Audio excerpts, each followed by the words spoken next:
Watch and burn. Hey everyone, so today I wanted to talk about the first of two releases, or the first of the two newest releases from Autechre, and that is Sign.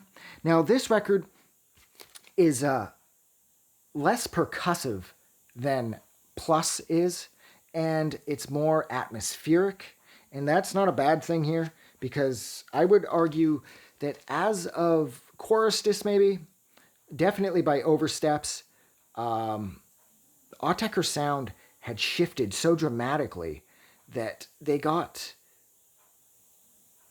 I don't want to say more cinematic, but their melodies and their harmonies got so much bigger and so much more expansive that, I don't know, they kind of took on, like, they got, like, you would say, like, I guess the saying would be like a second wind, but I would argue it's something more than that with them. It's like they just keep upping things so successfully, and I love their new sound.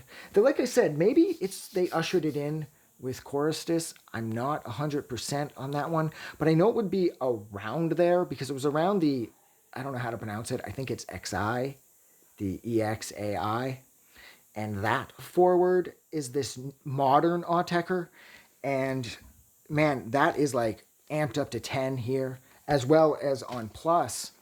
I found that, like I said, this album is less percussive. It's more focused on like atmospheric melodies, especially sides C and D, or the second half of the album. And that's not a bad thing, like I said originally at the start of this, because their ability to create such, or their ability to pull out so much emotion with these, which you would, I guess you could consider like harsher, more electronic sounding rhythms and melodies.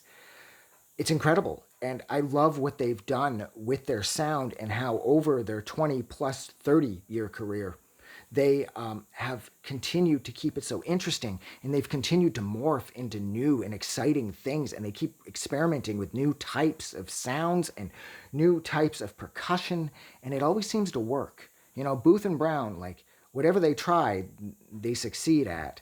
And I just absolutely love Sign, and I absolutely love Plus.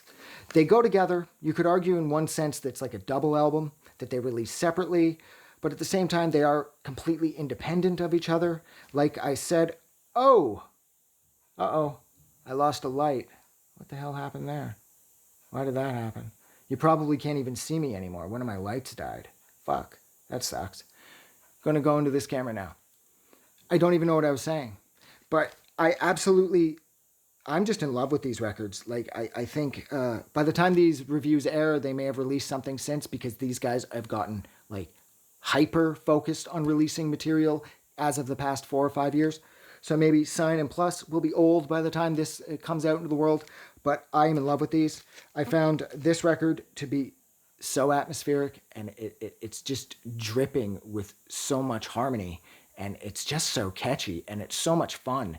And the more percussive elements, as of a couple albums back, have been focused less on like traditional like IDM, like glitchiness, and it's more like expansive, and it's, I don't want to say tribal, but maybe a bit tribal-ish, and it really, really works.